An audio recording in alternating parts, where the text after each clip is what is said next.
আজও একটা দারুণ রেসিপি নিয়ে এসেছি। আজ আমি ডিম দিয়ে পালং শাক ভাজি বানিয়ে দেখাবো। পিদেব কোন চ্যানেল থেকে সবাইকে স্বাগত জানাই। তো পালং শাক নিয়েছি, আমি জল দিয়ে ভালোভাবে ধুয়ে নিয়েছি।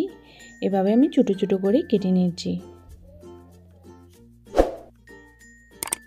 তো কাটা আমার হয়ে গেছে, আমি উঠিয়ে নিচ্ছি। এবার কেটে নিচ্ছি রসুন কুচি। রসুনটা আমার কাটা হয়ে গেছে। এবার আমি দুটো পেঁয়াজ নিয়েছি, পেঁয়াজও আমি কেটে নিচ্ছি। তো পেঁয়াজ কাটা হয়ে গেছে, এবার কাঁচা লঙ্কা কুচি কেটে নিচ্ছি।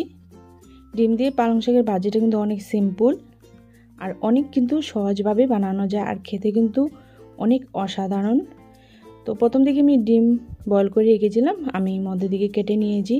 আমি বেসন নিয়েছি, বেসনের মধ্যে নুন হলুদটা এবার জল দিয়ে ভালোভাবে ব্যাটারটাকে রেডি করে নিচ্ছি।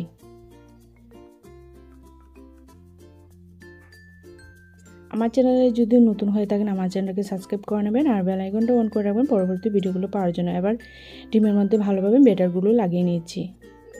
তো কড়াই বসিয়ে দিয়েছি, আমি সাদা তেল দিয়ে করে নিচ্ছি।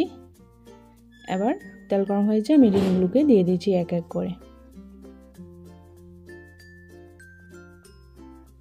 এবার পাল্টে নিচ্ছি। তো হয়ে গেছে, এবার আমি উঠিয়ে নিচ্ছি।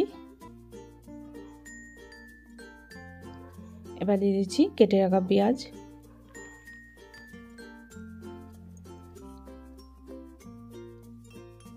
রসুন কুচি, একটু ভালোভাবে ভেজে নিচ্ছি।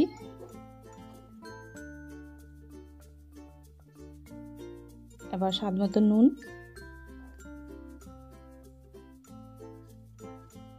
এবার পালং শাক,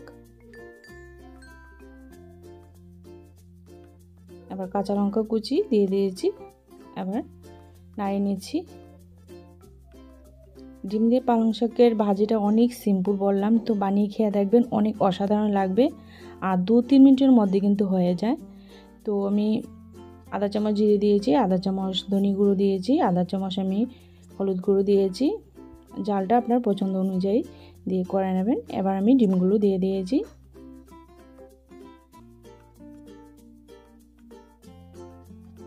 এবার নাড়িয়ে নিচ্ছি। রেসিপিটা কেমন লেগেছে অবশ্যই কমেন্ট করে জানাবেন, আর ভালো লাগলে একটা লাইক করবেন, শেয়ার করবেন, আর চ্যানেলটাকে সাবস্ক্রাইব করতে ভুলবেন না, সাবস্ক্রাইব করে নেবেন। তাও হয়ে গেছে, আমি উঠিয়ে নিচ্ছি বাটিতে।